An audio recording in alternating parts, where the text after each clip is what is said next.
I'm Paul Levinson, and welcome to Light On, Light Through, episode 181. Captain Phil interviews me about the recent solar eclipse, politics, online education, the origin of the COVID-19 pandemic, and much, much more.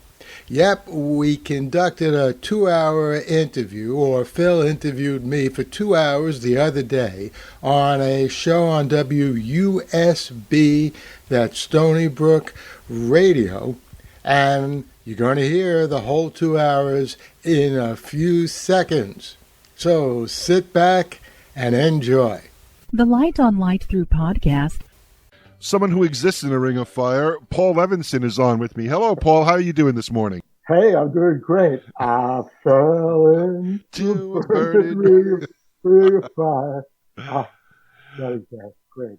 I was watching I could see the eclipse from my driveway, and luckily for me, I had my eclipse glasses from the 2007 eclipse. They were still in my truck from when I saw that eclipse. We actually were watching that eclipse from the New York State Thruway. We had helped my kid move from some apartment or whatever up in Potsdam. They moved in with their partner and in this apartment, and we wanted to see the eclipse on the way home. And we had to pull over at the Thruway because we didn't get home before it started. But it was kind of an amazing event then, and I was glad I had the glasses. This was kind of neat. The only difficulty was it happened at 6 o'clock in the morning.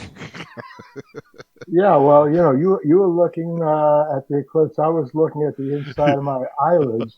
The only reason, I have a really firm policy, the only reason I would ever get up at 6 o'clock in the morning is to have a conversation with someone like you. Oh. Yeah, I mean, other than that, I never turn down a media request. But I have been filling in for a 6 a.m. show, and like you, Paul, I do not get up to do that show live. I send in a pre-recorded program, which is mostly music, because I assume people don't want to hear my voice at first thing at 6 o'clock in the morning. And it was a great pleasure to do that. I was thinking about you this morning because, A, you agreed to come on and fill in for Bill McNulty, and B, I was watching the local news reports, and I was finding it interesting that not so much the weather people, but the actual anchors were tripping over the term ring of fire. And, whenever science is seriously brought up in a broadcast, whether it be something that's predictable like a solar eclipse or a lunar eclipse, or a meteor, not a meteor storm, but like a comet pass by, or like the when they have the local meteor, the annual meteor shower that I forgot the name of it, that comes by every August. They tend to get all funny, they tend to get all goofy and like it's like they're talking about Lost in Space, Right. Or the 1978 version of Battlestar Galactica. They think it's greasy kid stuff, and it's the real deal. Was the media different back in the day when it came to these sort of things? Was it reported correctly? Because I really felt they were abusing the term Ring of Fire. We did not see the Ring of Fire up here near Albany. We saw a crescent sun. And that's what we saw. What say you, Paul? Well, it's interesting. The traditional way that any science story was reported on television or even radio was they would bring in an expert, a scientist. They would bring in an astronomer, someone who studied eclipses and whatever the science was. What's happened to some extent is, and who knows, this might be another ill effect of the horrendous pandemic. But what's happened is, with the exception of the pandemic, when there are a plethora of experts, when it comes to most other science stories now, the people, in front of the camera just wing it. Either they know what they're talking about or they don't, and they probably take a quick glance at Wikipedia before they get on the air.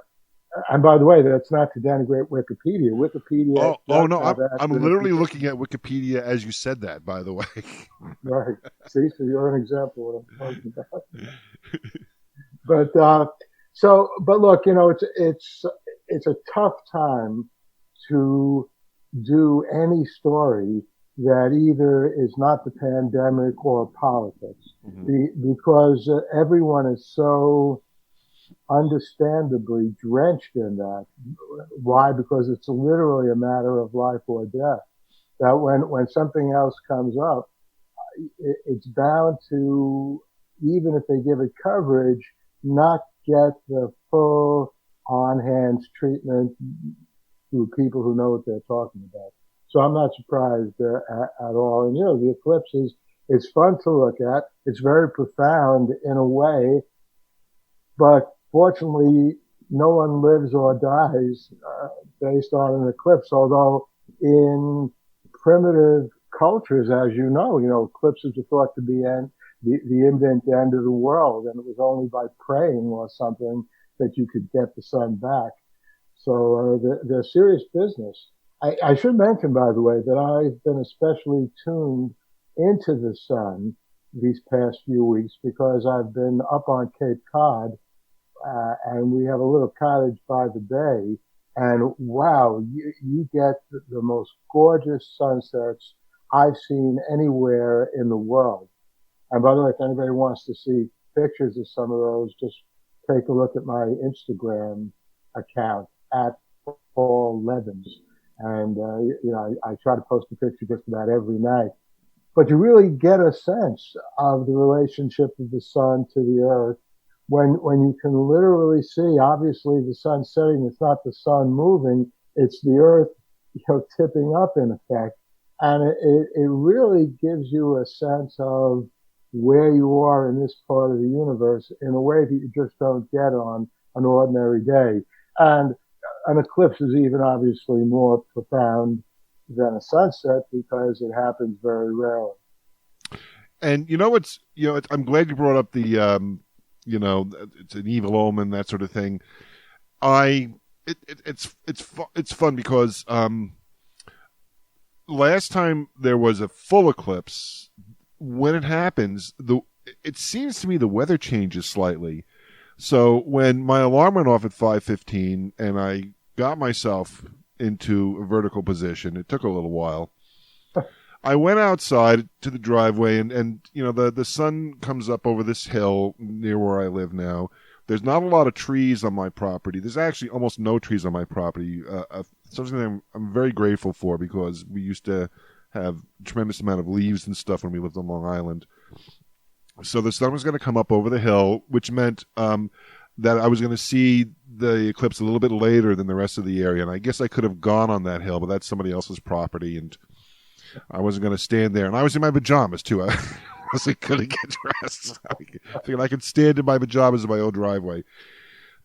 And as the sun started coming up, it started to get a little bit darker because, the sun is being blocked by the moon, and the wind picked up. And I always noticed the eclipses that I've seen in my life, I've always noticed a change in the wind and the temperature when they happen, and to give credence, to the idea that this is an omen. That's the vibe I get. And I'm standing there at like 5:30, 5:45 a.m., and I'm feeling this cool wind blowing on me, on this summer day or close to summer day, and it's like, wow, and it really felt like a real eclipse. It really felt like it's really, this is there's magic in the air, I guess, is what I'm trying to impart. And it's just something that connects us to the rest of the universe. This is something that's been going on before we arrived on the planet, and it's going to be going on after we leave, however we leave. So it's kind of like it makes you feel part of the universe in a small way. It absolutely does. And it also spotlights, for want of a better word, one of the keystones of our humanity and our human intelligence, because the fact that we can understand what's going on. Now, a long, long time ago, human beings understood at least that, hey, they had recollections or stories had even been passed down from generation to generation about eclipses, so they knew the world wasn't going to end. They thought maybe you had to pray in a certain way, but that was really the beginning of human understanding of these profound phenomena, which are with us all the time, but the solar eclipse very rarely.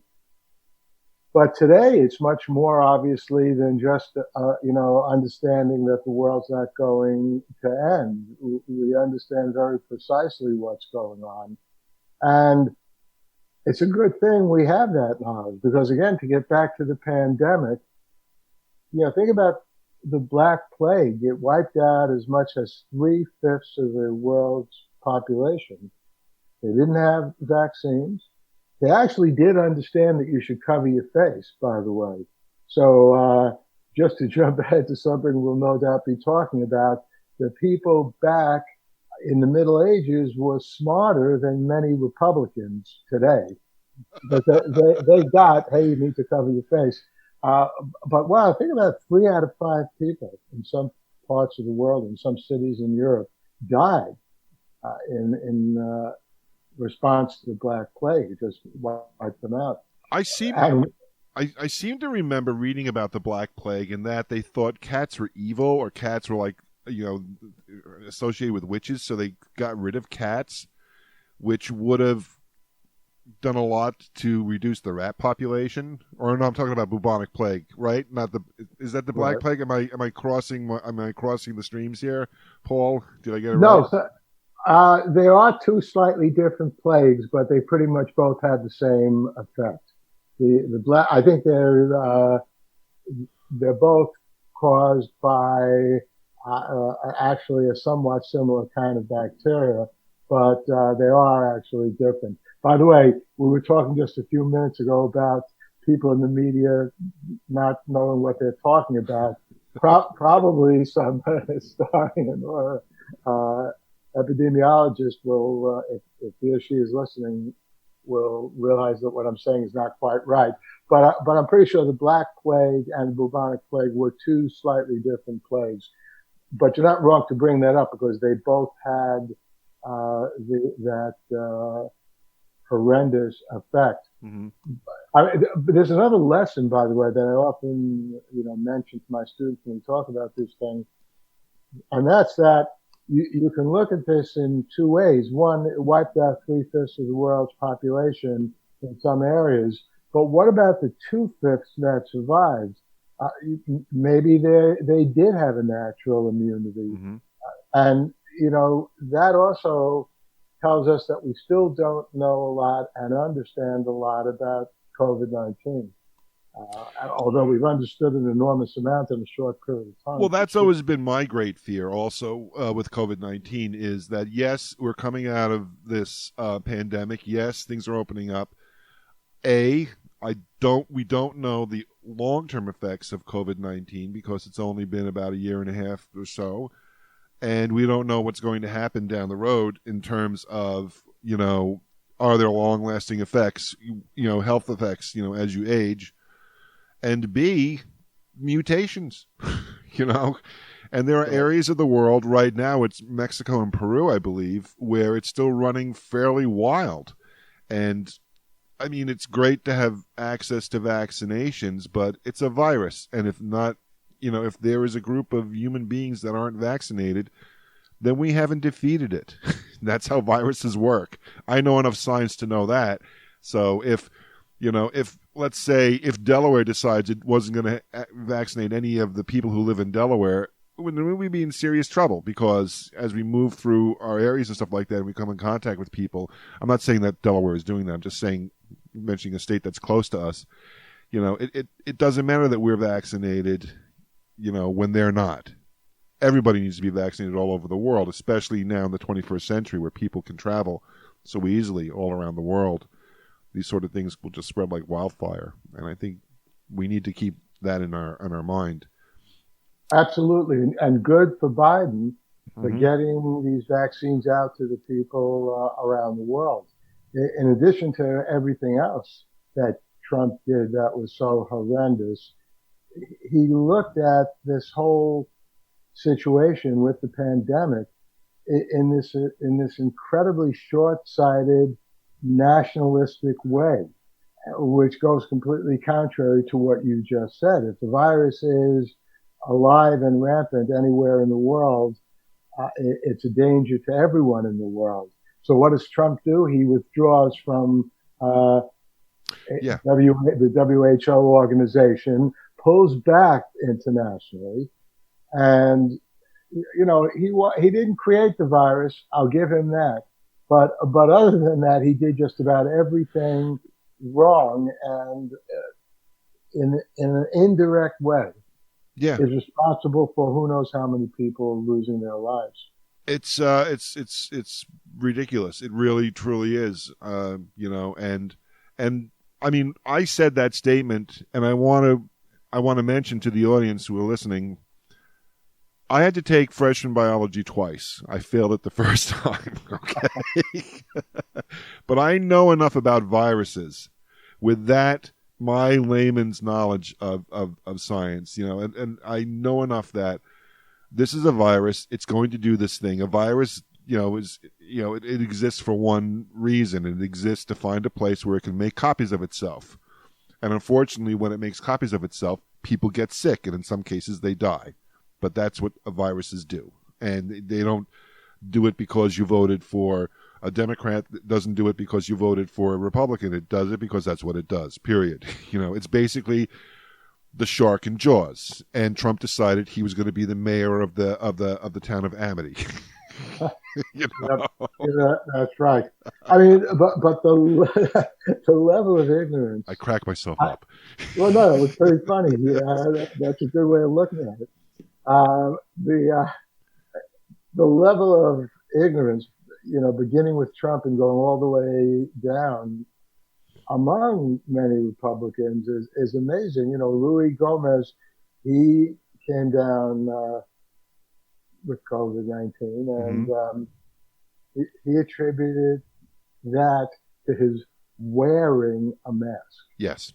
Right? He was interviewing him. I don't know. Maybe I somehow picked it up in this mask. So, I mean, not only is he out of his mind, he's out of his mind in a way that he has the completely opposite, incorrect explanation of what's going on. And speaking of Louis Gohmert, I want to talk about that, and thank you for bringing that in. I'm queuing up a little music here to play behind you. Here we go. There we go. So Louis Gohmert has decreed that we have the ability to conquer climate change by changing the orbit of the moon or the Earth. And he just went public with that assertion this week.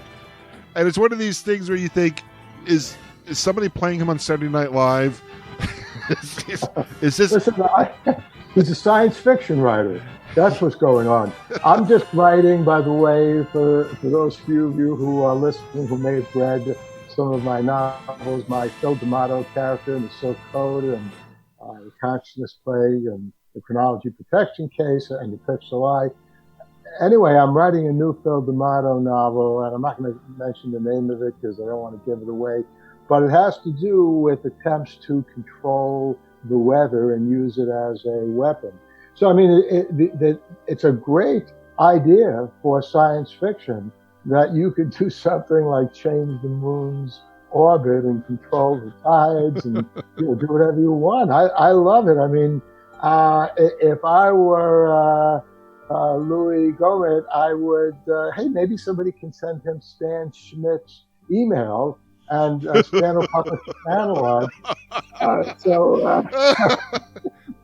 I mean, look, it's a good idea, but look, he really is a pathetic character. I don't know if you saw the part of, the end of that terrible January 6th, where they did finally count and certify the votes in the Electoral College. And you may recall the way that works, each state is certified, but before the state is certified, if a member of the House of Representatives, joined by a member of the Senate, has an objection to certifying the votes of that state, then they do a complete roll call of the Senate and the House, which, at the very least can delay things. So Louis Gohmert, of course, was objecting as a representative, and he couldn't even get Holly or any of the other of those, of senators to join him.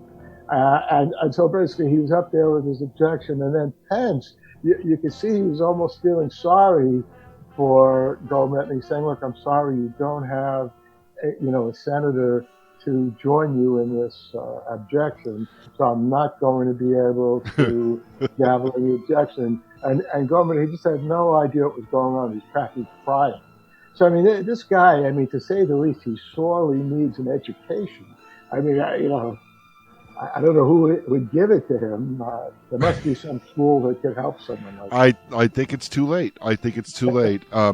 You don't know this, Paul, but since we were talking about changing the orbit of the moon, I'm playing the soundtrack to Space 1999 behind us as we're talking here, which is appropriate when you're talking about the moon leaving Earth's orbit or moving, adjusting Earth's orbit.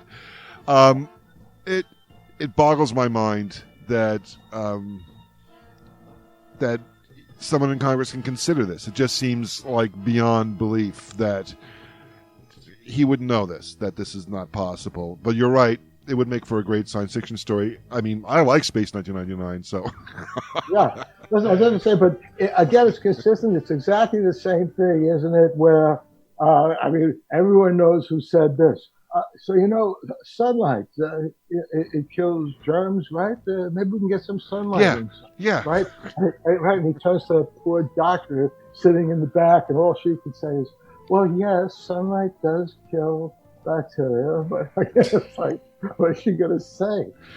So this is do you miss those? Do you miss those hearings when he was getting on there and having the COVID hearings? Do you miss that? Because that was sort of like really theater of the absurd, and you could just, I just loved just watching Fauci react to this nonsense he was saying, and then sometimes his business buddies would try to get into his head a little bit, so he would mention some quack thing on, in one of these speeches, so people would start buying their stuff, and they would try to get something to him. I think that's where this that drug he was pushing for a while, came about, and also the whole UV light inside your body sort of thing. So, yeah. Listen, I got to tell you, so I already mentioned we're up on Cape Cod.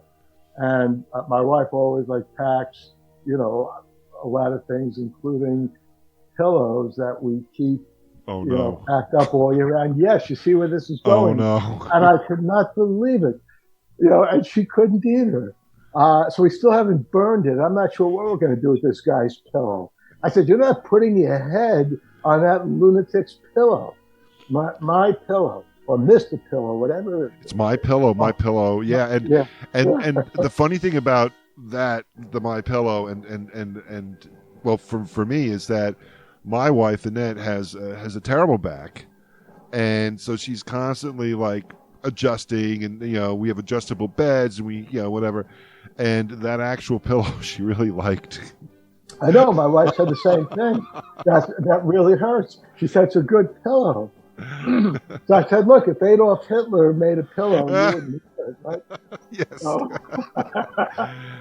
But I just have to say, though, about Anthony Fauci, and you and I were talking about this before, I've gotten into a whole argument with a bunch of people on Facebook because I guess it was about a week ago when the Republicans decided, okay, who can we pick on now?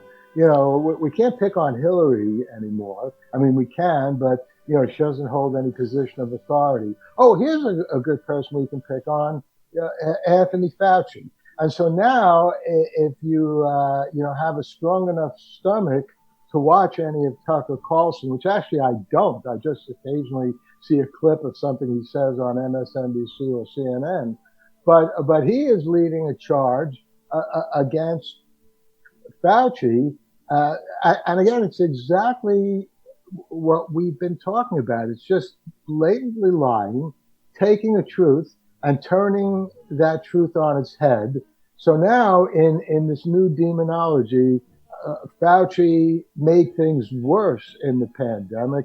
He was wrong all along. Not only that, he did not help at all in terms of getting a handle on the terrible AIDS epidemic decades ago. And as a matter of fact, someone on Facebook, when I posted, I said, you know what? I think that Facebook and Twitter and social media were right to ban Trump. And in addition to that, they should ban any Republican who is attacking Fauci. And I have to say, as you know, Phil, I am pretty close to an absolutist regarding the First Amendment. Yep. I don't like to see any censorship. But when you talk about social media banning someone, in the first place, you have to recognize it's not the government that's doing the banning. So it's not a violation of the First Amendment, which says Congress shall make no law. That's the federal government. The 14th Amendment has extended the prohibitions against censorship in the First Amendment to state, and courts have found, even municipal governments. So all of that is government. Last time I checked, Twitter and Facebook were not the government. So technically they have the right to ban anyone they please. But I do recognize that it is a kind of censorship, and I don't like censorship. And in general, I don't support anything that violates what I consider to be the spirit of the First Amendment. And, you see this, for example, and hear this or don't hear this every time CBS in a Grammy awards night, and someone gets up there and they're singing a rap or a hip hop song. Yep. Every other word out of their mouth is bleep. I think that's terrible. I think people should boycott CBS as a result of it. But I think, even though I don't like it, I think Twitter and Facebook and the other social media were right to ban Trump because his words were a direct incitement to violence. And we saw what happened on January 6th. And these attacks on Fauci are endangering human lives in a different but still very palpable way. Every person who doesn't get vaccinated because they believe this nonsense about Fauci and think it's all some kind of a trick to, again, like get inside our bodies, God knows what, that person could well die of the virus eventually and or disseminate it to other people who will die. So this is a direct threat to human life. And I'm sick and tired, frankly, of these Republicans just making stuff up. You've heard me talk about this before. One of the things I've studied in communication history is propaganda, and in particular, the practice of propaganda in Nazi Germany. And Joseph Goebbels, who had a PhD from the University of Heidelberg that he earned in 1922. So he was not just a raving lunatic. He was a bright guy. He knew what he was doing. Unfortunately, what he was doing was figuring out how, in a very literate, aware citizenry, which is what was in the Weimar Republic in Germany in the 1920s, how the Nazis could achieve power and stay in power. And one of the techniques he came up with is, and you still hear this sometime today, is the big lie. And what Goebbels realized, and it goes contrary to common sense, but nonetheless it is the case. If you're going to lie, the best way of convincing people with your lie is make the lie as big and outrageous and as further away from the truth as you possibly can. Because if the lie is too close to the truth, people will realize it's a lie. And so that's what the Nazis did. They just made up stuff. And I'm not saying that current Republicans are Nazis, although some of them are, but I am saying that any Republican who traffics in these kinds of lies, just making stuff up 2 and 2 equals 5. You know, yeah, it is humorous when the stuff they make up is, hey, how about drinking some disinfectant? That'll help. You know, that's funny in a sick way. But in many cases, it's not even funny. It's just a direct threat to human lives, and they can't be arrested for that because that would violate the First Amendment.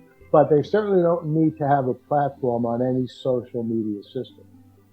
You are listening to Paul Levinson with Captain Phil, filling in for Bill McNulty on Lunch on Thursdays here on WUSB Stony Brook. It is 11:35 in the a.m. We have survived a partial solar eclipse. There was no evil omens.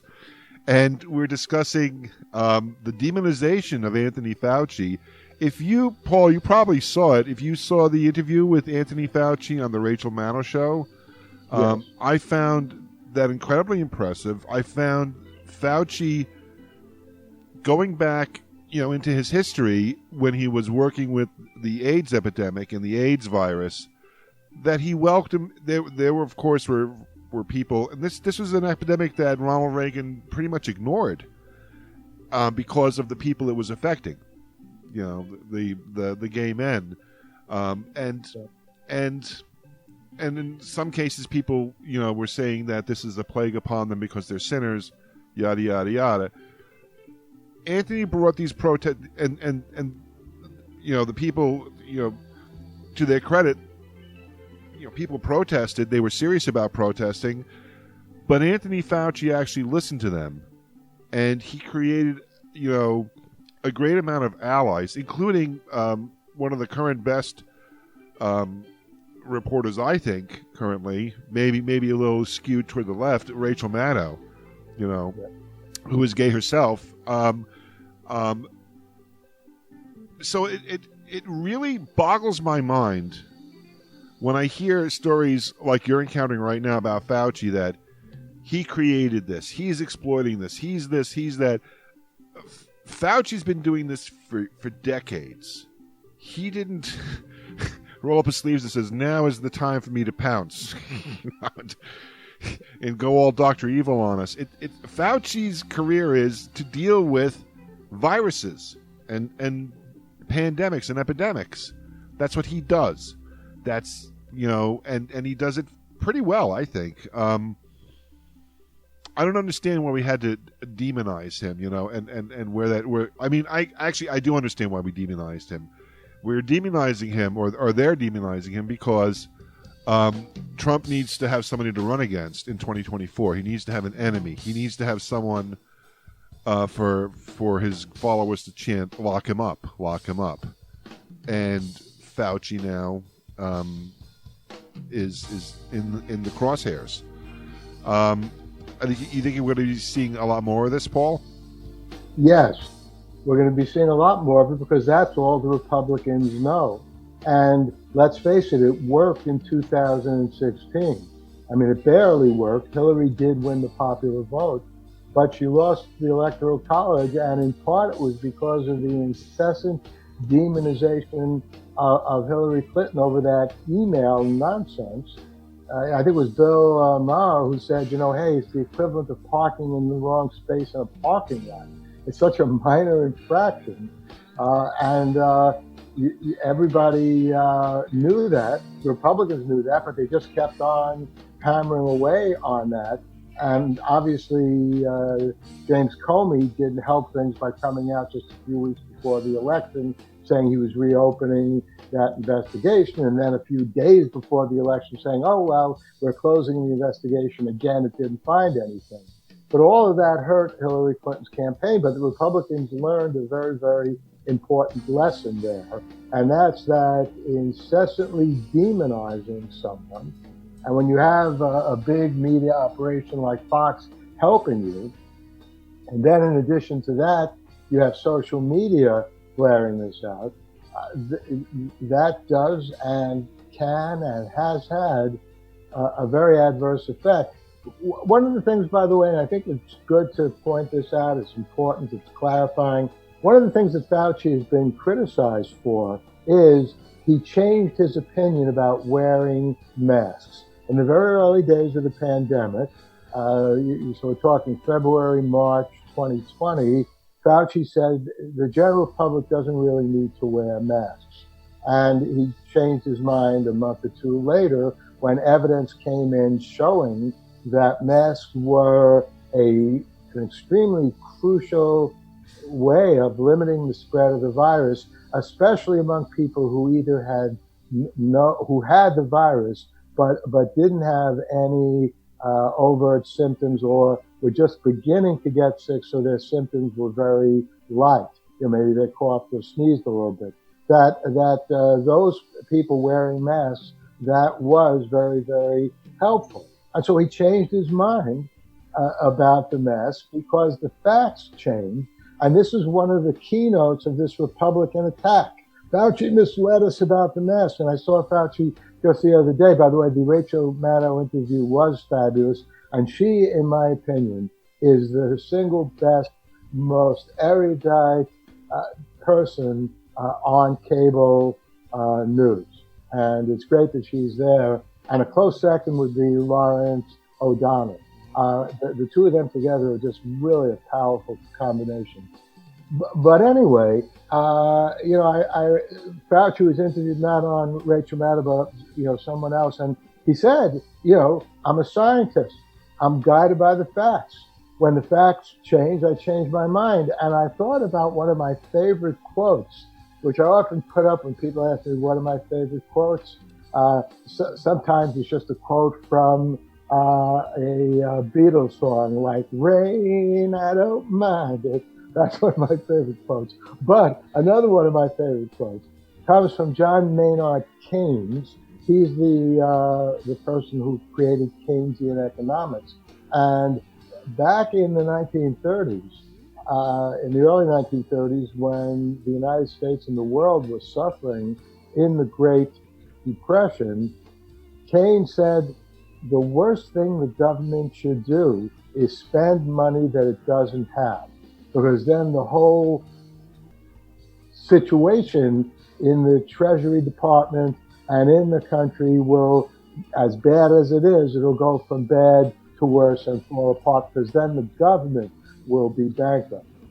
Well, here in the United States, Franklin Delano Roosevelt disagreed. He and his advisors disagreed with Keynes, and they indeed spent money to help save the economy. And guess what? The United States didn't fall apart. What happened, in fact, is when more people got back to work and business started earning money again, the government got everything that they spent back in tax revenue, and that in turn fed more social programs, etc. So John Maynard Keynes, an intelligent man to say the least, a brilliant economist, at that point changed his opinion 180 degrees and created what's known as Keynesian economics, which is it's okay for the government to spend more than it has in its treasury, because when the government spends money, it leads to more income in the country. The government, therefore, will get more money in taxes. And that's the essence of Keynesian economics. And he was challenged by a lot of his peers and a lot of his colleagues. And here's the quote. At some point, he said, when the facts change, I change my mind. What do you do, sir?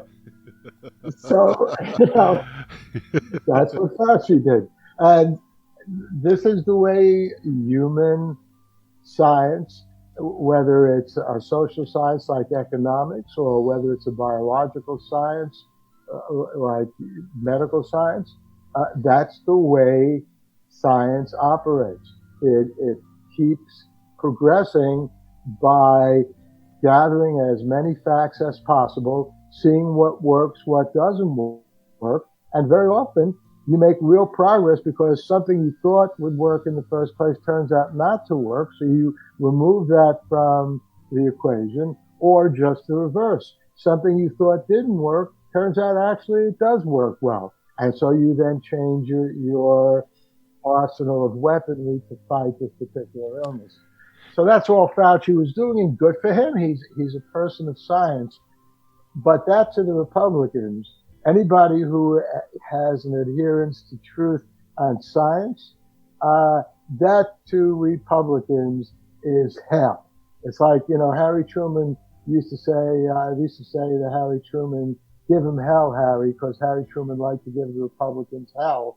And he was once asked, what kind of hell do you give these Republicans? And Harry Truman said, I tell the truth, and that's hell to the Republicans. So, and it's fun listening to this, because the concept that research and development, and medical knowledge, scientific knowledge, the reason why we have eclipses, that knowledge and experience evolves over time, and we build on it. And sometimes, we do the wrong thing. I mean, the Milahide, whatever that horrible drug was that led to so many birth defects, that was prescribed and people thought it was something that was good to use, and it was terrible. It was toxic. It was horrible, and it led to a lot of terrible things. And here we're in a situation where an unknown virus is spreading through the population, and the minute it got loose, the minute it emerged in China, however, and I don't really care, I don't need to. I mean, the only thing we need to know is like where it came from in terms of what can we do to stop it, But the minute we started hearing about it in January, it was only a matter of time before it arrived here. And boom, it did. I mean, right away. And New York was one of the hardest hit. As we learned about it, of course, the facts are going to change, and you cannot have this absolutism. And I think the Republican methods are that there needs to be a good guy and a bad guy, and they're the quote unquote good guys, and that's their message. That's their modus, and they operate from. So it serves them if the science of the pandemic evolves, because they can point to it and say, look, these guys don't know what they're talking about. He says masks in the first month of the pandemic when the knowledge is very, not confirmed. And now a month later he says wear masks and we should continue to wear masks. Of course, experience, knowledge, all these things, we have to build on that, and that doesn't seem to be a concept they're using, and I think they're not using it because it's serving them. It's keeping them in power. It's keeping people paranoid and feeling like there's some sinister thing going on in the background, that they're not aware of. I mean, like Paul, when I got my second shot, and I had Moderna, by the way, and I went on social media and I was asking my friends, I'm getting Moderna, what were your effects? I mean, I just wanted to hear their experiences, because some of my friends did have reactions and they did get a little sick. Nobody died, nobody ended up going to the hospital or anything, but some people were like off their feet for a few days, and I just wanted to know so I would be prepared for it. And thank goodness I didn't have that bad of an effect on it. But I knew I was going to get the vaccine, and I knew I had to get the vaccine, and I have a feeling I'm going to get a booster, because that's the way it is. I don't want to be infected by this thing. I don't want this thing sitting in my cells as a time bomb to go off when I hit my 70s, or I hope if I make my 80s. I don't want it to be, he passed away because, he had COVID when he was 59, and this is like the long-term effects of it, So... Yeah, well, listen, first of all, I got Moderna too, and I didn't have any ill effects at all, because, I mean, first I was a little worried, but actually 2/3 of the people who get the vaccines have no ill effects. Mm-hmm. So I wasn't even slowed down for an hour, so I was happy about that. My wife, for a couple of days, was feeling under the weather. And by the way, I mean, I think this is a good time to say, so it's understandable that people are not thrilled about getting vaccines. about getting something injected into you. I think people are right in general to have confidence in our natural biological systems. And anytime you interfere with that, there is a danger of some kind of side effect. That's why the vaccine makers are so careful to test these vaccines for months and months before they're sent out to the general public. But as you just said, yeah, it makes perfect sense that people are wary and not thrilled about getting something jabbed into them. But what is the alternative? Risking dying in a hospital. I mean, where you with a plastic tube shoved down your throat. That's right. I mean, there's no choice. By the way, let me though make what I think is an important point here. I think it is more than interesting, and it is very interesting just in terms of our knowledge of how the pandemic arose.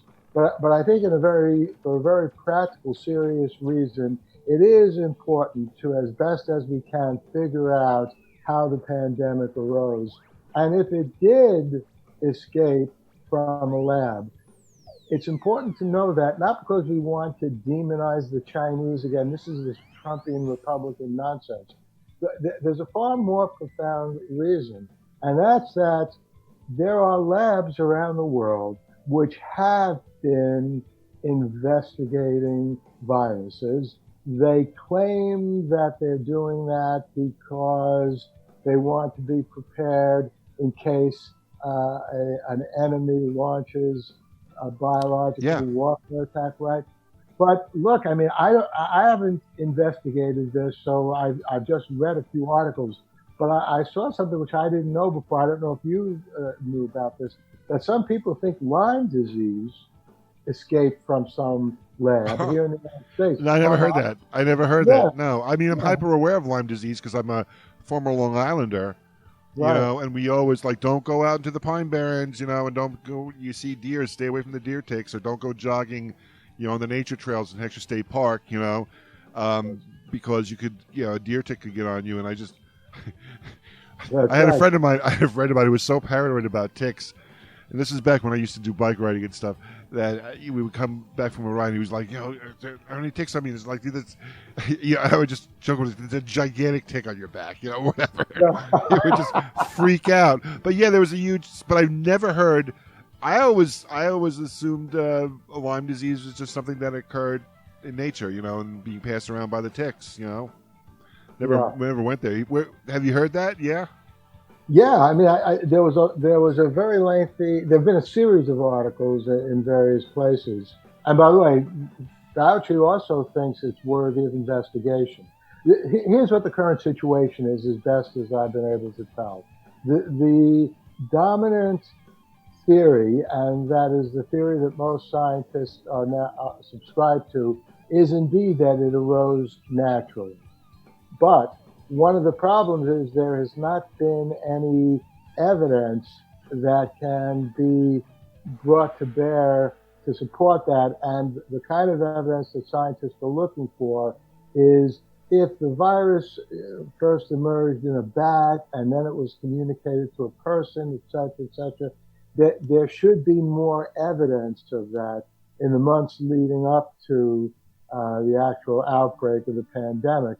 And so far, they haven't been able to find that evidence. They haven't been able to pinpoint the place of transmission.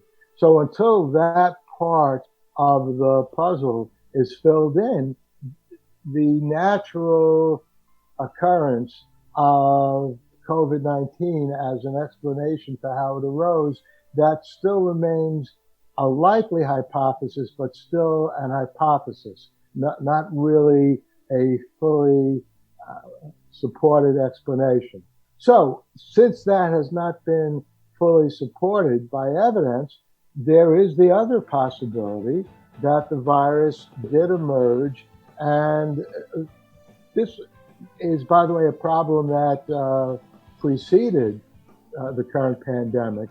The efforts of some of these high-tech labs to see to what extent they can take a virus that makes us sick and make it even worse.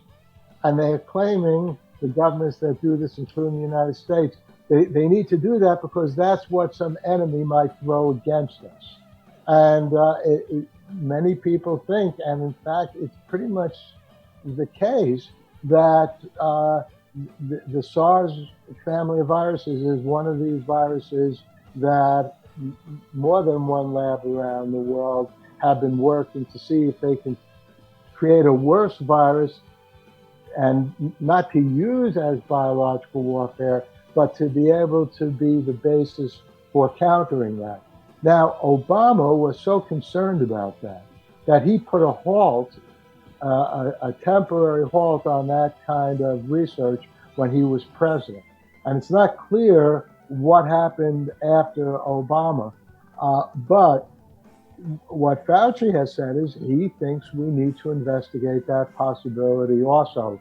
The possibility being that in that Wuhan lab, scientists were working to perfect a more deadly version of that virus because they wanted to know what they would have to combat if some enemy did that. And by the way, even though the Wuhan lab is in China, it's not just something that was controlled or the input just came from the Chinese. The U.S. did experiments in that lab also. So that's why it's a very complicated situation. And look, but it's such a trigger moment because, first of all, it brings people to the mindset of we're living in Stephen King's novel The Stand, okay? Yeah, and this is Captain Trips we're fighting. That's one aspect of it, which is the basis for tons of zombie and horror movies, yada, yada, yada. The other aspect of it is it brings about the racism, that if the virus came from China, all Chinese people are evil. And all these horrible things start happening, which serves nothing because, like we said at the beginning, the virus is, okay? It does what it does, and it's going to do it. It doesn't matter where it came from. It doesn't matter who it infects. I mean, I remember hearing Trump saying the virus seems to be worse in Democrat-controlled states. Therefore, if you had voted the Democrats in, and then that means that the virus is going to get you. I mean, that's the sort of the ludicrous things that I was hearing, when COVID-19 emerged back in February and March of 2019, or was it 2020? See, I'm messing up my years here.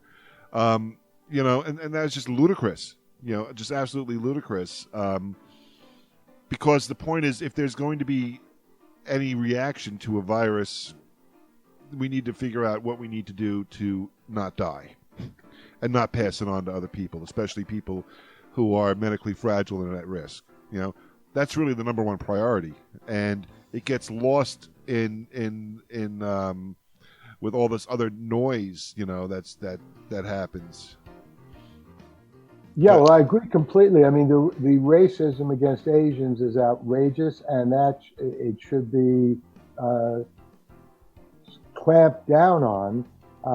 And people who do these kinds of things, who attack Asian people because the attackers, in some misguided sense, are blaming them for the pandemic or whatever their problem is, those people, are criminals, and they should be dealt with as harshly as possible, the vicious attackers. So I agree with you about that completely. But still, if there's any possibility that the virus did emerge from a lab, that would be good to know, because maybe we should shut down these labs. Yeah. And it's not just in China. It's right here in the United States, the lab on Plum Island. A lot of people have died from Lyme disease. And again, I don't really know anything more than what I've just told you about that. I've read it in a couple of articles. But, look, it is true, obviously, if you look at human history, that epidemics and pandemics did not arise in the 20th century with the creation of labs to investigate viruses and bacteria and how they could be used in germ warfare. Plagues have been with us, apropos the Black Plague and the bubonic plague, throughout history. So absolutely, that's the case, and everyone thinks it's still much more likely that this arose naturally. And absolutely, you're right that our focus has to be now on stopping this and squelching it and getting it out of our system and out of our world as best as possible. But looking to the future, if there's any chance that this did emerge from the lab accidentally, then I think it would be a good idea in terms of protecting us in the future to make sure these labs don't do this kind of thing anymore. Yeah, and also I guess it also depends on like who's running the lab and is the lab. I mean, I believe this just happened with the gas pipeline, the oil pipeline. Is the lab being run by a group of hedge funds managers, or that are like just trying to get the most out of their investment? Are they cutting back on protocols and things like that? Sometimes capitalism and scientific research doesn't mix so well. I have to tell everybody that it is 12 o'clock, and you are listening to Lunch on Thursday without Bill McNulty. Captain Phil is filling in with my guest, Paul Levinson, and you are also listening to WUSB Stony Brook. Paul, we never gave your credits at the start of the show.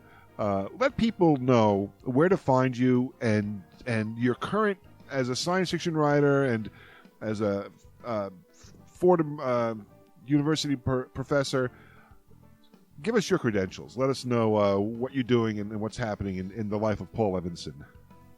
Well, that's why I've stayed around so long, in the desperate hope that you would call upon me to. All right, so here we go.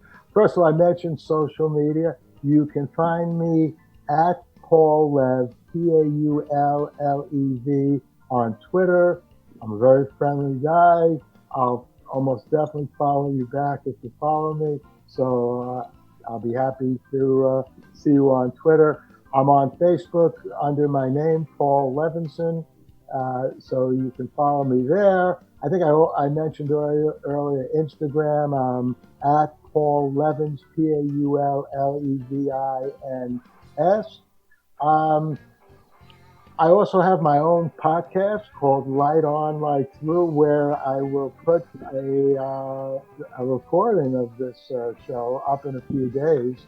So some of you who are listening to this right now might be listening to it a few days from now on my podcast. And that's LIGHTON,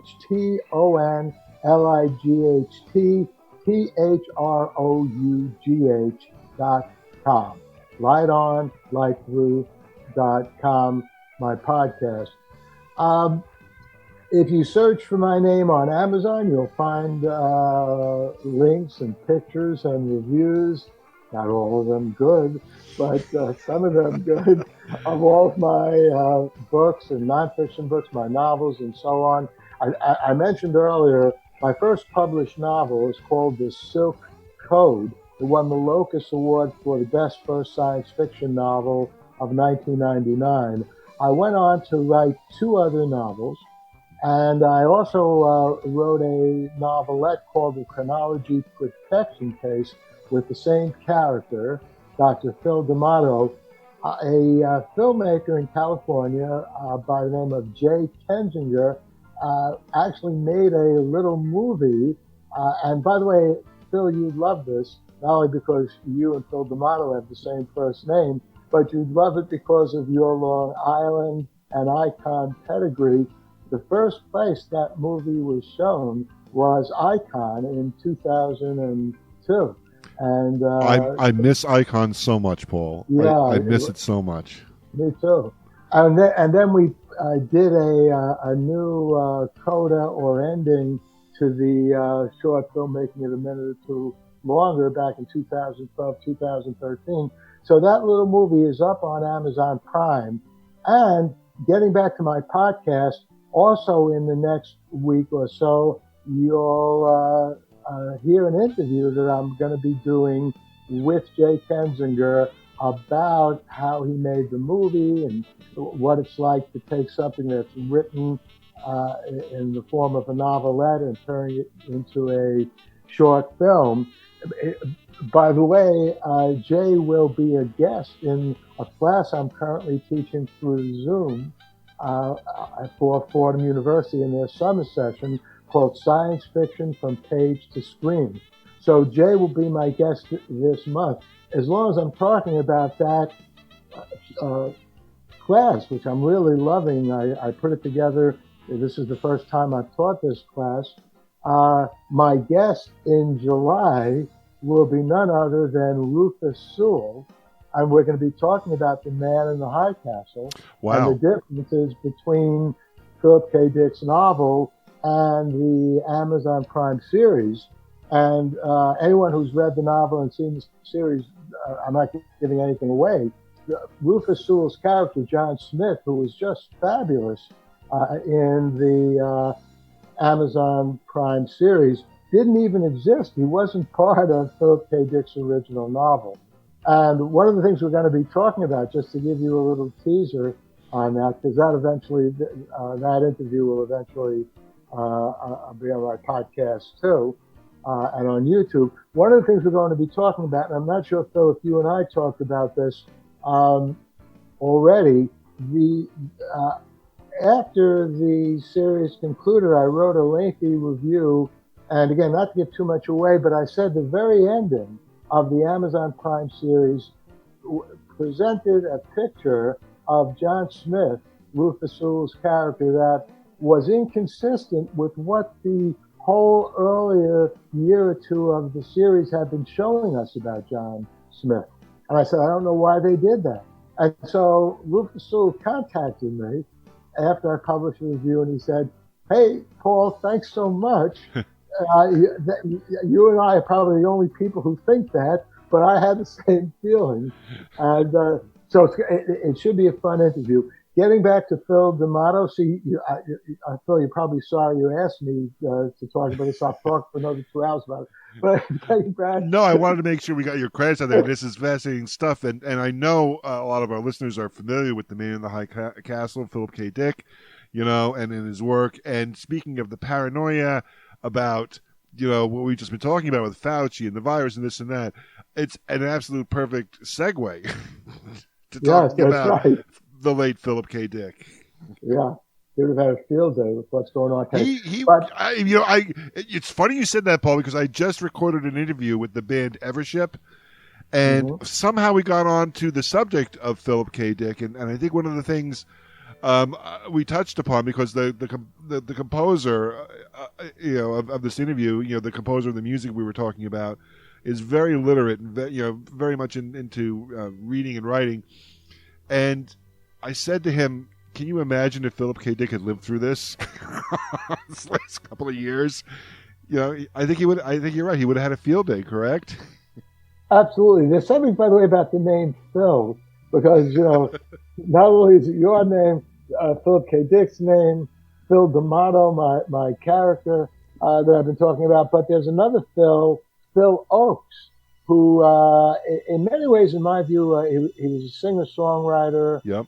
Wrote some great stuff. I mean, like The Crucifixion, just a few months after JFK was killed, and I still think it's the best song written about the Kennedy assassination. A close second is the Bob Dylan song "Murder Most Foul," which he just came out with last year. A very powerful song. But anyway, tragically, Phil Ochs took his own life back in the 1970s, and I often think it's a shame that he didn't live to see some of this. He originally, for example, one of his great songs, "Here's to the State of Mississippi." So, and then he updated it, "Here's to the state of Richard Nixon." So God knows what Phil Ochs would have had to say about Donald Trump.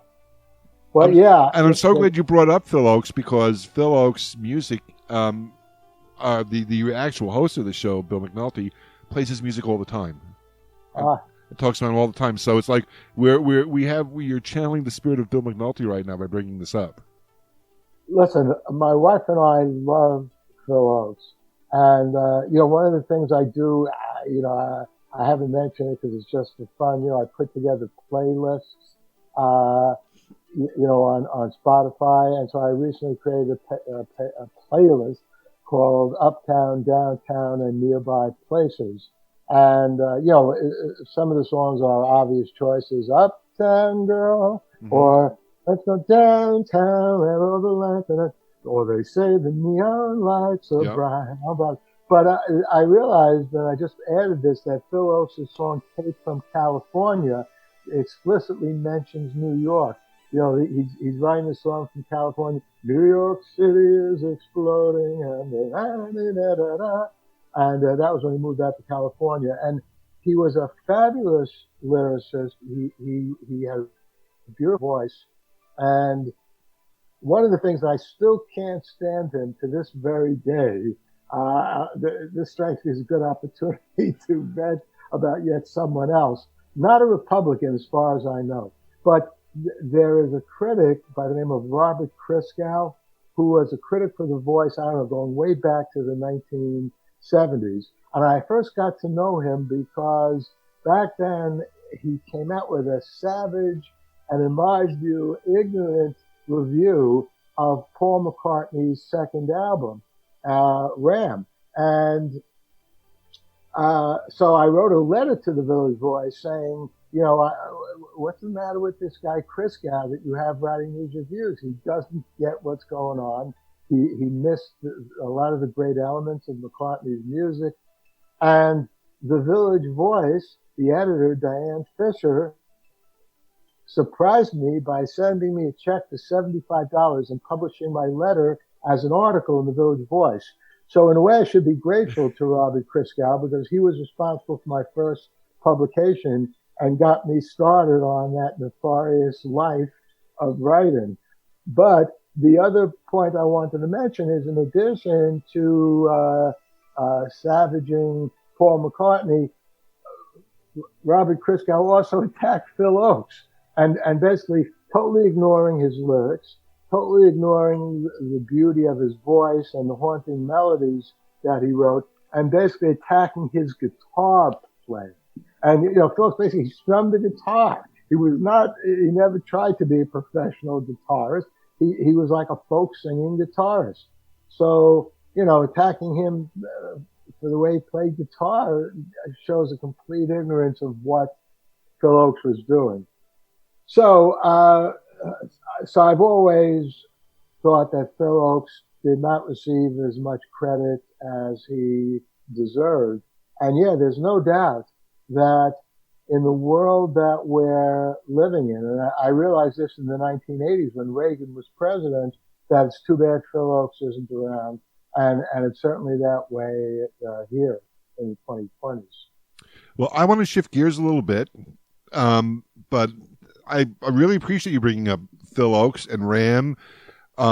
Because of course for Bill, and it's a shout out and a tribute to him that we're talking about that. But at the same time, McCartney's second album, because we have Scotty-O and the Beatles show coming up today at 3:00. Thursdays at 3, and Scott has been talking about that album. And there's actually and also a musician friend of mine has just released a tribute album to Ram as well. So it's kind of like very timely that you're touching all these different things. But I don't want you to leave the air until we talk about the voter suppression efforts that are going on right now in the Republican Party, and the seemingly inability for the Senate to do anything to stop it. Not only did they shoot down this voting legislation, this new voting legislation, Mitch McConnell isn't going to even renew the John Lewis legislation, and that was something that I believe the Democrats were counting on, that they were going to bring that back and just do it. And Mitch says, no, we don't need to do that. And for some reason, it seems like Mitch McConnell is still in charge of the Senate, even though he's not. What have you say? What do you say to that, Paul? It's an extremely unfortunate and dangerous situation, and I'm sure all of our listeners know that the filibuster is not something that's in the Constitution. It's a Senate rule that can be abolished, changed anytime the Senate wants to do that. And that is why Mitch McConnell has so much power, because you would think that in the, quote, greatest deliberative body in the world, which is what the Senate purports to be, you would think that in a body like that, hey, here's a bright idea, majority rules, right? So whichever party is in the majority, they get to have a little more power than the party that's not in the majority. So right now, obviously, as I'm sure everyone knows, there are 50 Democrats and 50 Republicans in the Senate. Our founding fathers saw that as a possibility. They didn't know there'd be 100 senators, of course. The country was much smaller. But because there were 2 senators for every state, they saw the possibility that there could be an even split between, even though they didn't even know that there would be political parties per se, they foresaw that there could be a situation on a particular issue in which there could be an even split pro, pass this as a law, con, don't pass this as a law. And so they said the vice president then, who sits as president of the Senate, the vice president shall have the power to break that tie. That's a sensible thing. That's the way the Senate and the United States operated for decades and decades and a very long time. And, you know, I'm not going to go into the history of how the filibuster arose in the first place, but I remember when I first became aware of it as a kid, I remember thinking, what's this? You know, it doesn't make any sense. Okay, people can get up and talk, but eventually the party that has the majority should be able to say, all right, we move that there be no further discussion. And if 51 senators want that to happen, or 50 senators plus you have a vice president that wants that to happen, then there will be no further discussion, and then you vote. I mean, that's a very simple, obvious process, and it works. And yet, you know, for a variety of reasons, senators thought it would be better to make it even more difficult to get things done in the Senate. And that's why we have all of these crucially important pieces of legislation just piling up. We have the George Floyd Act. Yeah. For God's sakes, people are being murdered.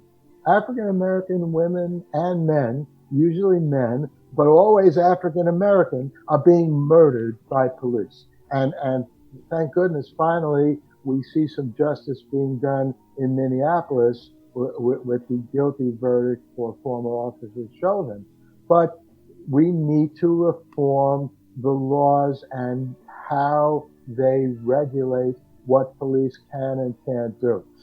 The 2 Voting Rights Act, the John Lewis Act, and then the larger act, both of those are crucial. Why? Because, you know, not to make too much of this metaphor, democracy itself is being murdered by these states that are setting up all of these preposterous regulations designed to keep people away from the polls. And we all know what kind of people. The kind of people that vote Democratic. So that's usually African Americans. By the way, African Americans do not 100% vote Democratic, but, you know, a large percentage of African Americans do. So the Republicans say, hey, all right, let's see if we can come up with some ridiculous things that we're not being discriminatory, because everyone will have to do this, but they are designed to especially make it more difficult for African Americans to vote. So those two, because African Americans don't have the same access to let's say you need a driver's license to vote. Right. Well, African Americans, you know, in urban centers tend to use public transportation and don't own cars. That's so right. they don't have so they need so they need some other sort of ID in order to vote. But the only way you can get an ID is if you get it at the DMV, and the DMV in some cases is 200 miles away. Yeah, I mean, they have the interesting sort of like paradox of you got to get to a DMV to get a driver's license, but you have to drive to get there. So, Paul, we had something similar happen with my son, because my son is multiply handicapped, and he's an adult now. He's 23 years old. He's in a group home near where we live, and he needed an ID. I think it was to get him on Social Security disability or some other thing to get an ID, and we had to bring him physically to the DMV right. to get this ID, and to do that, and it wasn't a hardship for us because we have resources, and we had the time to do this. But somebody who's working, and if you're poor and you have multiple jobs, how are you supposed to get there? Are you supposed to take a day off from work? You can't afford to take a day off from work, to get this simple paperwork done. It was like nonsense to get him this ID that we didn't think he needed because he's never going to drive. But yeah, and it was just hoop after hoop after hoop that we had to jump through. And this is just for simple stuff for him, being done by two adults who have resources, and it still was a huge hassle. I can't imagine someone who's working 2 or 3 jobs if they're economically unstable, they don't have their own transportation, and having to deal with this just to vote. And in most cases, they would say it's not worth it. No, not worth the trouble. It's outrageous. That's right. And along those lines, so suddenly now mail-in voting, that is something that's a danger to the voting process. And it turns out that historically, Republicans have used mail-in voting more than Democrats. But in the past election, because of COVID, there was a huge increase in mail-in voting. There was less than 1% of any voter fraud or attempted voter fraud. I mean, it was negligible. So the process worked very well, even though we had a complete incompetence as the Postmaster General appointed by Trump. He did what he could to handicap the Postal Service right before the election, but it didn't work. And the Postal Service worked very well in terms of enabling people to vote. So this is what Republicans are going after. Look, it's so bad that, as I'm sure you also probably know, even these 2 voting rights acts don't address another big threat to the democratic with a small d voting process, and that's what happens after the votes are cast. Because now there are several states where, believe it or not, they think that you don't just count the votes. You have to then go to courts and make sure that the counts are verified and all kinds of things. What they're trying to do, in Arizona with the recount. So that jeopardizes the electoral process also, because you can have, a Democrat winning in a state. This is what Republicans are afraid of. And so they want to have the option of making it even easier than it is now for a judge to overturn the results of that election. Technically that can happen now, but it takes an enormous amount of work. Judges regularly throw those claims out of court, which is what happened with every single claim. I think like out of 56 court cases, 55 were thrown out of court. One of them was like a very minor thing. A poll worker was rude to somebody else. It didn't affect the vote count. But that's what Trump tried to do after he lost the election. So we need actually a 3rd Voting Rights Act. But as you correctly said, with the filibuster and Mitch McConnell, none of this is getting through. And so again, we come back, and we haven't mentioned him yet, but you hear it all over, Joe Manchin. Yes.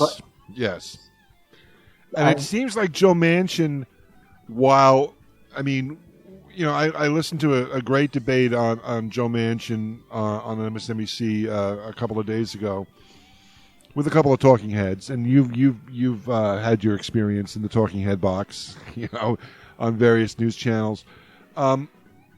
the thing they came down with was like, Joe is doing this to wield power and to do this. It seems like he's playing games with this. They didn't believe there was any risk of him flipping and becoming a Republican and throwing it to the Republicans, because if he did that, then Mitch would just take over and he would be nobody again, you know? So he has power right now, and he seems to be, you know, enjoying it. The problem is, while he's doing this maybe, you know, to impress the people in West Virginia, he's doing this to impress his base or whatever, the people on the other side are serious. And there are some people in Congress who believe, or it seems to me they believe, that the election was stolen. They seem to believe the big lie. There are people on the other side who are ready to, I think, start another insurrection if the vote doesn't go their way. And this isn't so they can reinstall Trump. This is so they can bring all this to bear during the election of 2022 and 2024. So I feel like this is the warm-up act, you know, and they're just trotting out all these tools. And when it really comes to bear in 2024, I think mostly, is where they'll really cut loose on this. And we might, I mean, correct me if I'm wrong, Paul, but we might lose the country in 2024. And when I say lose the country, it's like we might install an autocrat instead of a president in 2024. You're not wrong at all. That's what would have happened had Trump won in 2020. And I think, by the way, 2022 is just as important as 2024, because if we can, by any chance, get a majority of 60 Democrats in the Senate and hold the House, then Joe Manchin is not that relevant anymore, because we don't need to do away with the filibuster.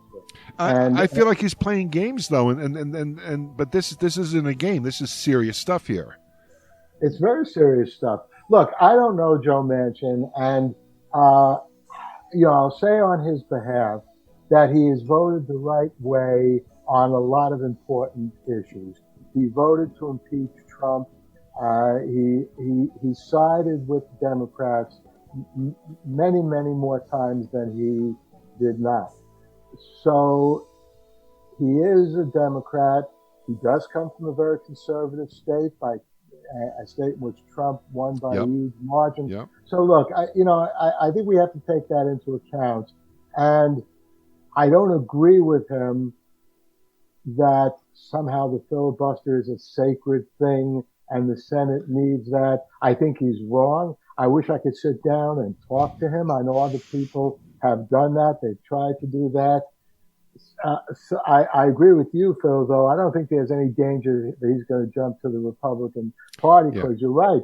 As a Republican, he just becomes actually a progressive Republican.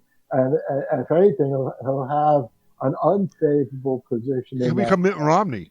Yeah, that's right. Exactly right. How much they love Mitt Romney right now. That's right. By the way, speaking of Liz Cheney. Yeah, I know. Who would have predicted a few years ago that we would be speaking so positively about Mitt Romney and Liz Cheney? Talk about the same things. It is hard. I do believe Mitt Romney. Actually, I believe Mitt Romney believes in what he believes in. I believe Mitt Romney is a man of faith. I honestly, I mean, I'm an atheist myself, but I believe that he respects. You know what I'm saying? I believe that he believes what he believes in, and I don't think he's just, doing lip service to it. I don't think he's a hypocrite. No, and to give him credit, he did come up in the state of Massachusetts with what became nationally the Affordable Care Act. Yeah, that was he and the people working for him in Massachusetts figured that out. So he deserves credit for that. But getting back to Joe Manchin, I think we have to try to refrain from demonizing him. We have to figure out a way. I think he's a rational person, and I just can only hope that he'll see the light and see the need for getting some of these bills passed into law. and if it's necessary to do away with the filibuster, to do that. Because, if you think about, I mentioned FDR before, FDR got into office. We faced a horrible depression. Nazi Germany was building up. Everybody could see what was coming there. And Roosevelt was able to do what he did by not being hostage to history, by being willing to try new things and see what happened. Because anything was better than the United States stagnating in the situation that it was in the 1930s. And this is what Joe Biden is facing now. They're very different challenges, but they amount to the same thing. I mean, we haven't even talked about the environment. That's a huge challenge. We haven't talked about infrastructure. Yeah. That's a huge challenge. So there are so many things. And I think that someone needs to somehow reach Joe Manchin that, look, let's give it a little more time. Maybe you can convince enough Republicans. But everyone recognizes he's not going to get 10 Republicans to join him. So if that's the case, how else are we going to get these laws enacted? We have to do away with the filibuster, because not everything can be a reconciliation, which is the technical term for strictly financial matters. And everyone has to realize that the party line for the Republican minority, and they're a temporary minority. They have huge muscles. They have a huge bully pulpit. They have a huge control over conservative media. Their voices get heard everywhere. They still control AM radio, I think. The Democrats may only have till 2022 to get anything done. And it seems like the Democrats are Apollo Creed in the Rocky movie. And they're dancing around with the American flag shorts on, and they're, doing whatever. And the Republicans, they're doing a dance around Rocky, and then at some point Rocky's going to connect to Apollo's chin.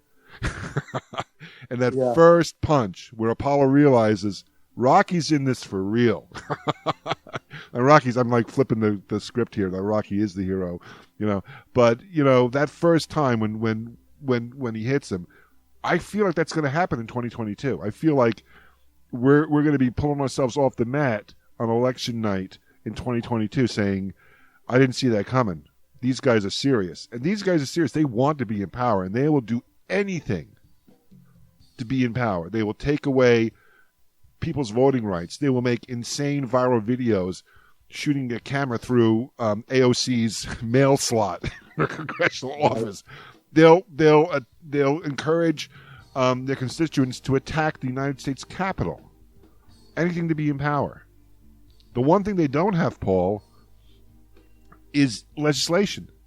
They have nothing to show. The one thing they have to show is that they want to be against Joe Biden. Before that, they wanted to be against Barack Obama. That's not a position. They're not giving me any choices. They just we're going to do everything in our power to be against them. There is no, this is what we think. This is, there's nothing out there. It's just empty. And when they return to power, it's going to be the same old. It's going to be massive tax cuts for corporations and massive cuts in social services. Oh, and by the way, the president is going to be able to to keep his business and make tons of money off of government contracts being funneled into his private business. Well, listen, let me give you an optimistic. Please, I need it. I need it. Yeah, because I'm an incurable optimist, but I was right that Biden would be elected president. A lot of people are saying I was crazy, and Biden is now president. I do think there are grounds for optimism, and here's what I see as a real possibility of happening. I think that Americans, or a majority of Americans, correctly credit Biden with really tamping down the pandemic here. And look, if you look at it logically, it's true that the vaccines, the Operation Warp Speed was a Trump project. He does deserve credit for that, much as I hate to say it.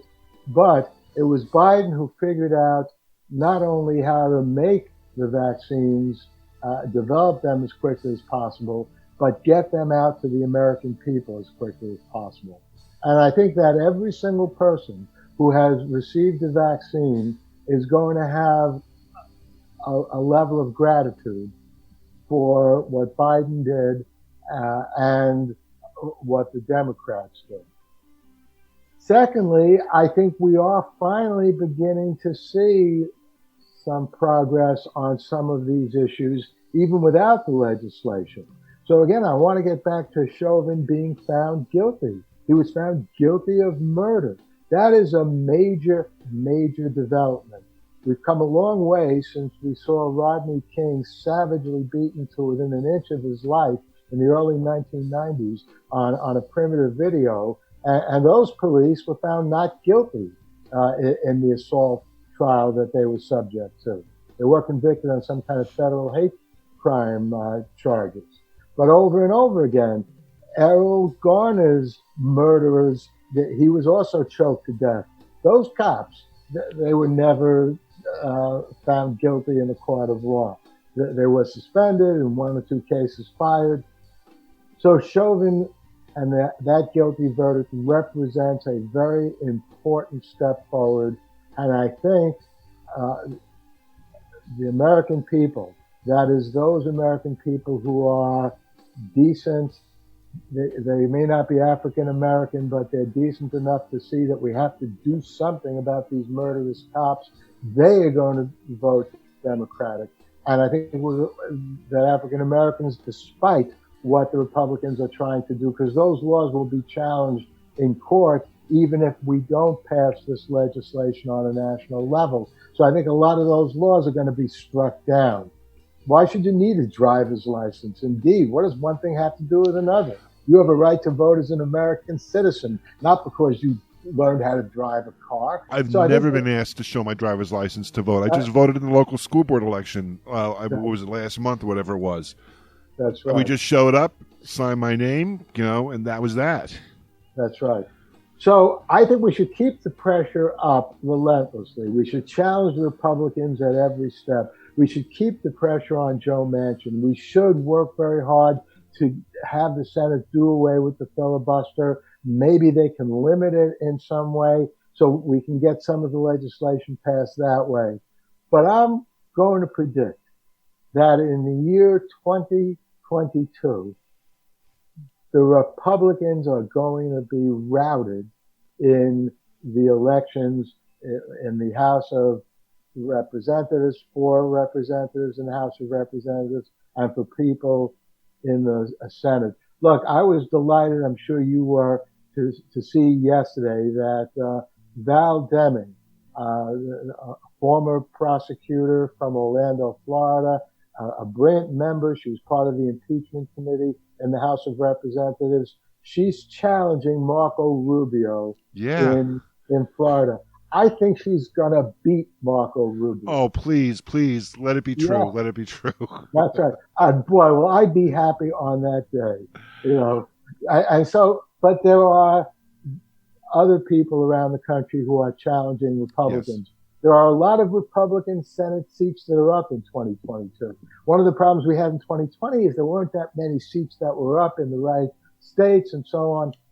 So listen, we still have a long way to go to 2022, but I'm going to say here on June 10th, 2021, that in November of 2022, and hey, I'll be happy to come back on any one of your many shows to see whether I'm right or wrong. But I do think we're in an upswing. And again, it gets back to the FDR analogy. I think we're in the equivalent of 1933, early 1934, in FDR's administration. The Republicans were giving him a lot of grief.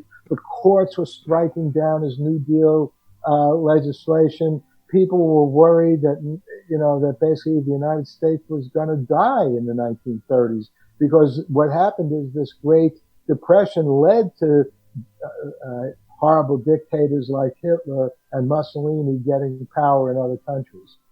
And yet, Roosevelt was able to turn that around in the United States because he made enough progress that in the 1934 election, there were more Democrats elected. And then he was elected back in office in 1936. And then he became, unbeatable.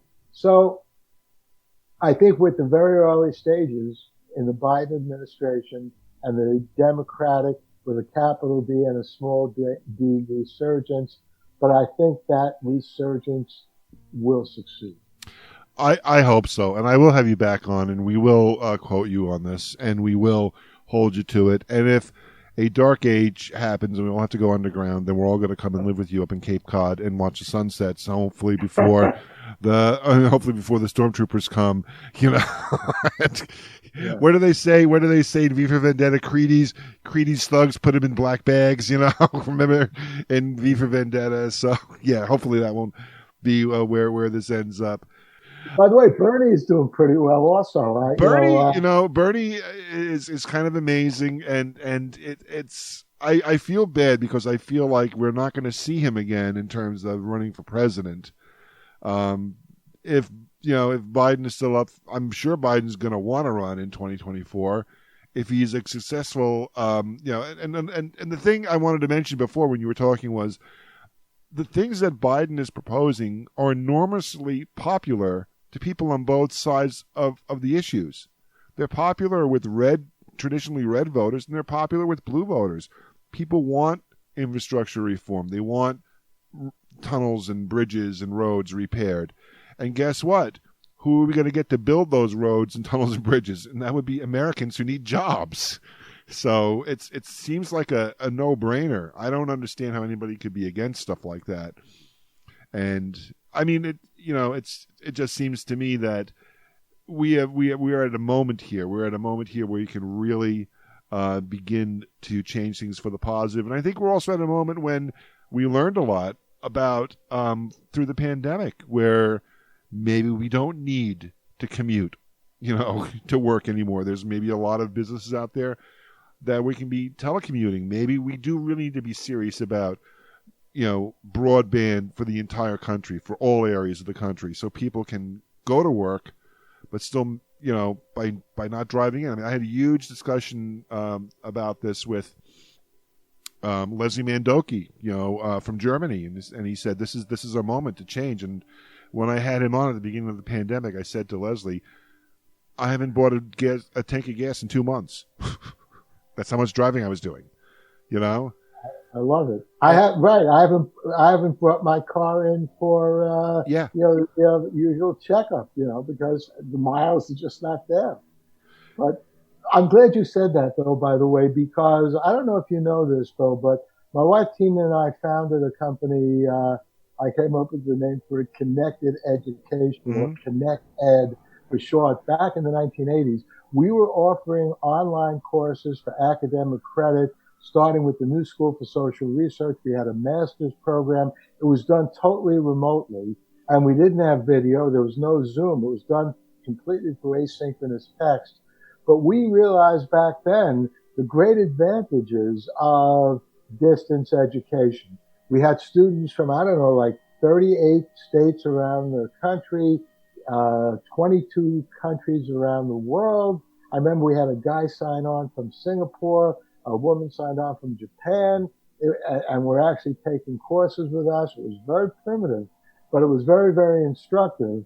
And one of the things I've learned as a professor teaching courses through Zoom before them, including right now, and I mentioned earlier my class Science Fiction from Tape to Screen that I'm currently teaching.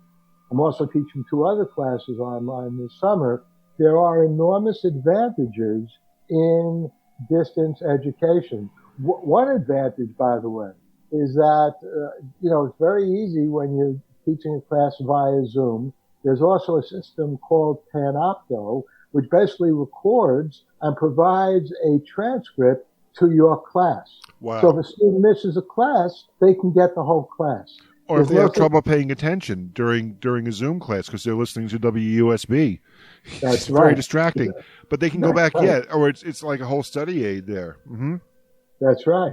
Exactly right. And there's no such thing as a snow day. Let's not get crazy. Yeah. So, but I mean, but that is, that comes under the category, as you were getting at, it's an ironic way of putting it, but benefits of the pandemic, which obviously it sounds almost stupid to say it that way. But what we're talking about are unintended benefits that we realized as we were coping with the pandemic. And distance education is a major one of those. Well, I tell you, Paul, I learned from the pandemic that I don't have to go grocery shopping anymore.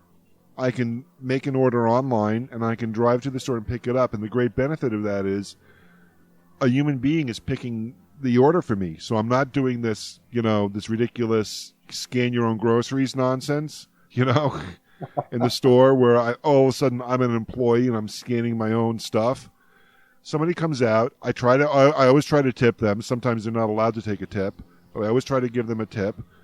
And now I'm not wandering around the store, I've learned that I enjoy not wandering around the store looking for bananas, Well, me too. But I have to say, my grandma Sarah, may she rest in peace, she wouldn't be happy with that because she was like the expert. She would go to like a fruit stand and would pick up a grapefruit and squeeze it is too strong a word. She would just almost touch it. And, no, not quite ripe enough. And then she'd go, hey, Grandma, shall I get these apples? Let me see. And she'd go over. She wouldn't really squeeze the apple. She somehow almost hold it up to the light, oh, yeah, this is good. This is good apple. So, you can't do that if you shop for food remotely. Well, that's true. But to chime in with Bill a little bit, the whole thing with students and masks, which is a controversy in New York State right now, should the rest of the year be masked or maskless, I think puts out two things. We only have 12 minutes left, by the way. It puts out two ideas. The first idea is if there's going to be remote learning in a public school setting, yes, it takes out the social aspect of you being in a school and seeing your friends and playing basketball, or having lunch in the cafeteria. And I get that and I understand that. But at the same time, it also removes the fact that in biology class, the guy sitting behind me isn't kicking my chair or making comments or calling me stupid names while I'm trying to learn something. So if you know what I'm saying? So it takes away that aspect of it and puts the focus on the actual content of the classes and not that, people are passing notes in class, people are whatever. And I know this is a minor quibble, but every time I hear that the children are suffering because they need to be back in school, it's like, well, Paul, I suffered in school. I actually suffered in school, and I'm sure other kids suffered in school as well, and maybe they are flourishing, and that's just, but I completely understand the social aspects of it. And in terms of masks, because now it's very hot, and everyone's saying it's too hot to be in school and have the students wear a mask, so they can't learn, they can't breathe, which says to me, in the age of global warming, we're not going to be able to move the moon, no matter what Louis Gohmert says. Why aren't our public schools air-conditioned? Yeah, the superintendent's sitting in an air-conditioned office. The principal of the school, odds are, is sitting in an air-conditioned office. Why not Johnny and Mary and Sally? Can't they be comfortable in a classroom? I understand it costs money, okay, but maybe that's another thing that's been laid bare by the pandemic, that maybe we need to improve the infrastructure of our schools, buildings, and keep keep the air clean and cool and safe in a learning environment. And that's something that's being skipped over in these protests. There's been actual protests for no masking in school. So No, that's a very, very good point. And I would even add this, which supports what you're saying, but from a slightly different perspective. The idea that it's necessary for kids to go to school because that's how they become socialized. And in terms of what you were saying, actually, from what I recollect as a student, uh, being in a classroom as a kid is not the way you become socialized because you're sitting there, basically you can't open your mouth. I used to have to bring home report cards. Paul is very bright, but he lacks self-control. He needs to learn not to talk to his neighbors. So, and yeah, then, Paul, when are you going to yeah, stop? exactly. Now every kid who got that, they're probably spending God knows how much money on a shrink because they need to learn how to communicate. Basically, yeah, excuse me, when a kid asked me a question, I thought it would be a good idea to answer that question. Right, I communicate with my neighbors. So, you can make a lot of fun of it, but there is, a legitimate grievance there. And I think the best way to become socialized is to be out in the world, be out there, in the playground, wherever you are. Another way of putting it is don't mistake being in school for real life because it's not. It's a very artificial contrivance. And I think it was Mark Twain who said, never let going to school get in the way of your getting a good education. I mean, I'm sure it's been terrible for the head cheerleader and the quarterback of the football team. Yeah. But what about the guy who just wants to learn about, the quadratic equation? Yeah, no, that's true. I was very lucky, by the way.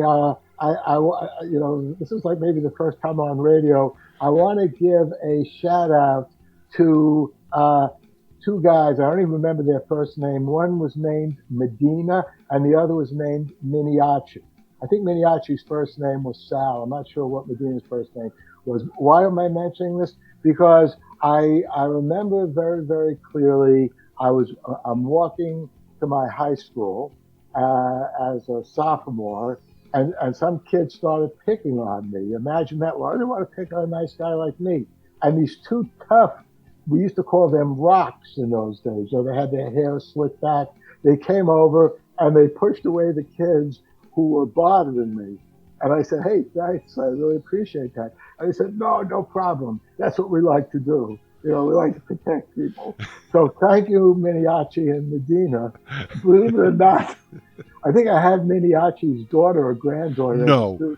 My class at Fordham. Yeah, about 15, 20 years ago. Oh, that's hysterical. I love it. I love it. So you're right. School. Look, I'm not against kids going to school, but oh no, but I don't. I think it's being portrayed as like the kids have been like tortured, and I'm like, well, okay, maybe they're tortured because they're at home with mom, because when I was home with my mom, it was kind of torturous, So, but at the same time, those who truly are trying to learn something in school, maybe had the moment where they can sit on Zoom with the teacher and get it in without someone throwing a spitball at their head at the same time. I just have a real awesome example of torture. My mom, as you say. Yeah. So basically, some guy comes over the house, I don't know, some kind of repairman, and basically comes into the house, and my mother is screaming and yelling at me. I was a little kid for some reason. I don't know what I did wrong. I'm sure I didn't do anything wrong. But my mother's screaming and yelling at me. The worker looks at me and he quietly says, I remember how good I felt when I was your age. And then when I was finally grown up, to be able to get out of it. So that was really some helpful, supportive advice from that guy, So, but yeah, look, no place is perfect. Schools aren't perfect. Home life isn't perfect. We do need, elements of all of them. But I think that the point that we're both making here in these diminishing number of minutes is part of the mix should be the remote educational option because there are a lot of benefits from it And the other options are not just uniformly wonderful. They all have problems in one way or another. This trip down memory lane to Paul's high school and Captain Phil's high school tragedies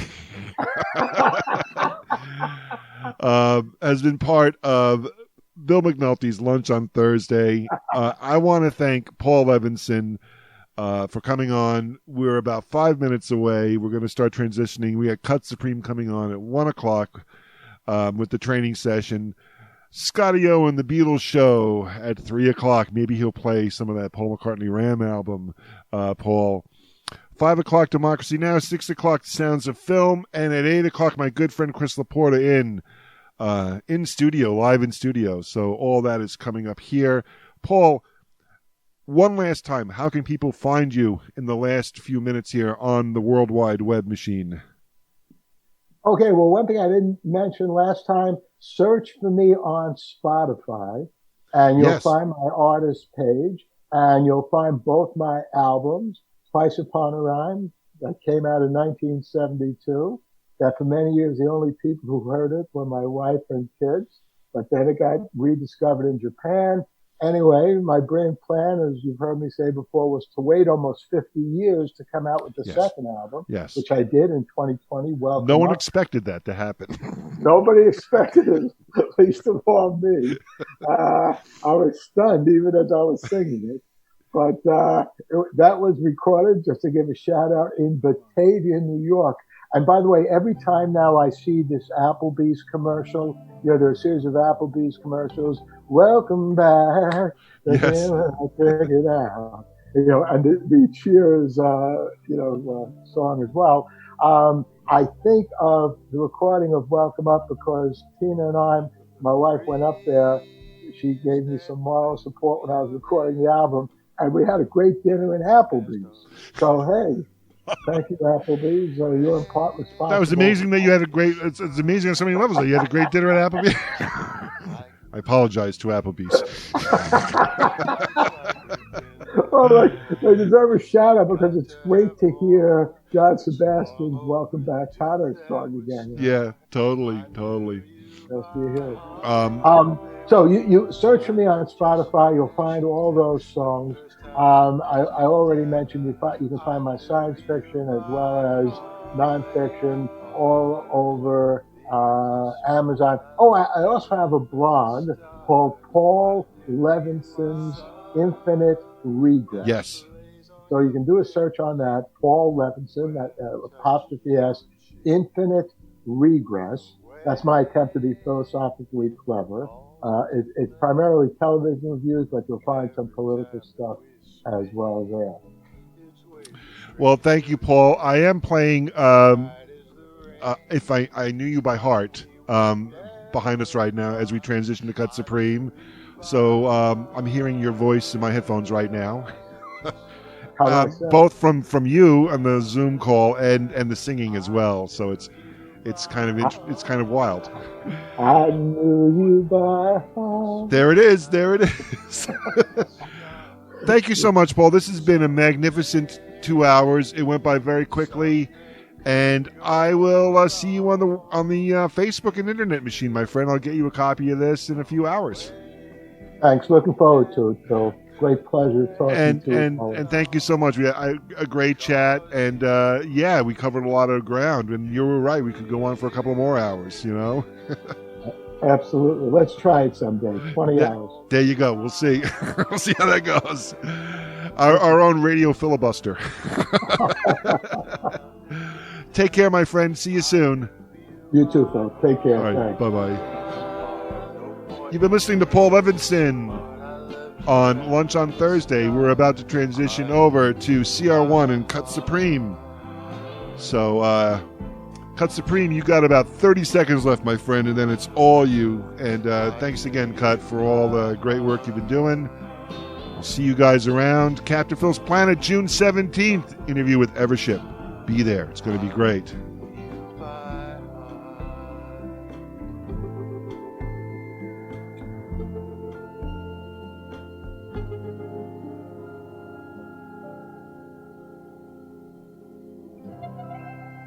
The Light on Light Through podcast. Well, I hope you enjoyed that lengthy interview. I'll be back here soon, maybe with another interview. In fact, I'll be interviewing Jay Kensinger here on Light Through next week. Or I might be back before then with another review. We'll just have to see. In the meantime, stay safe, stay sound, and enjoy.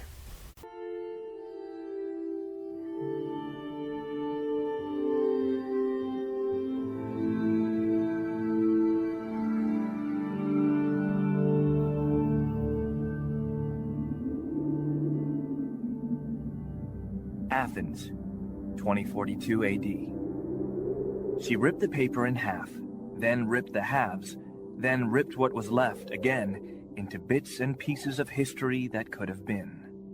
Sierra Waters had read once that, years ago, it was thought that men made love for the thrill, while women made love for the sense of connection it gave them.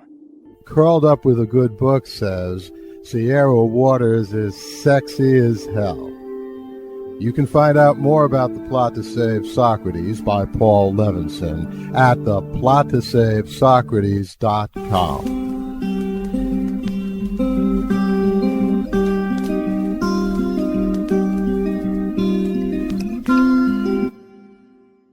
Paul Levinson Silk Code about an ancient biotech war raging on in secret for centuries.